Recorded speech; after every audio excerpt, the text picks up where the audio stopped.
famous quote from L.P. Hartley's 1953 novel, The Go-Between, that says, "The past is a foreign country. They do things differently there." Take a moment and really think about that. This statement is so true. In the past, did they wear the same types of clothing as us? Did they talk the same way? Were their houses or places that they lived exactly the same? Did they have the same technology, eat the same food, believe the same things? The truthful answer is not at all. Things have changed so much from the past to the present in the last 70 years in our own country alone that we'd have a hard time recognizing or understanding the changes. Some of your grandparents or their parents lived in a time with steam-powered locomotives, that's trains, and travel was done mostly by ocean liners from continent to continent or trains within a country. Messages were still sent by telegraph, by and large, and many may not have even had electricity in their homes. Today, we can send messages around the globe nearly instantaneously from our handheld smartphones. We can get over the vast oceans in a matter of a few hours, rather than many days. L.P. Hartley's quote is a great guide for our study of history. We need to study the past and understand what they did and why. He said that the past is a foreign country. Well, today, we may not agree with other countries or other cultures. Does that mean that we can change their country? Do we have a right to change it? Most often, the answer will be no. Mexican poet Octavio Paz said that the past asks that we understand it, not that we judge it.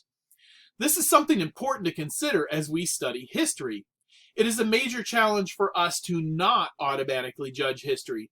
In fact, it can be argued that the process of us seeking to understand the past means that we have already, drawn comparisons to the present, and that implies some level of judgment already. A well-known modern historian, Andrew Jackson O'Shaughnessy, said during a talk that we need to have empathy for the past. He said that the study of history has two main schools of thought. The first school believes that the past should be studied and judged. The trouble with this idea is that due to the changes in our beliefs and changes in values over time, we are led to simply condemn the past. He stated that this fails us because we don't work to understand the why. That is, the context of what happened that led to those events. The second path follows the ideas of our two earlier quotes.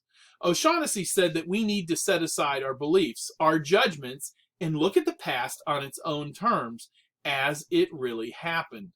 The famous philosopher Collinwood called this having empathy for the past. Consider this. Does the judging the events of the past, either good or bad, change what happened? If we stop at just disagreeing with or hating the past, does that help us to really take the next step to understand the why? Why something was done in the past? Therefore, is it productive for us to beat up the people of the past for their different ideas and beliefs? Does it really make sense to devalue their accomplishments and good deeds? Increasingly, people today want to assign blame, but is that fair? Think about this example. In the early 1940s, the nation of Japan attacked the United States at Pearl Harbor in Hawaii and killed close to 3,000 soldiers and sailors. This led to many years of bitter and bloody fighting across the Pacific Ocean. Does it make sense to blame a Japanese child today for that war and for the atrocities committed by the Japanese during that war? Perhaps it would make more sense for us to thoroughly study the events and to understand what caused the war to start in the first place in the hope of avoiding a similar conflict in the future. I wish to be clear here. There are things that we feel are wrong today, things that are repugnant and morally wrong. Actions that we would not agree with, nor should we allow. I'm not advocating that all of the things in the past are okay by our standards today. What I am urging you to do is to ask why. Why did they believe these things? What led to these events? Why did they believe this was acceptable?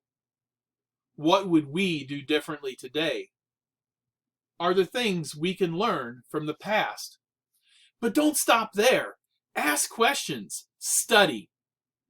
I will leave you here to consider these questions and the task you have before you.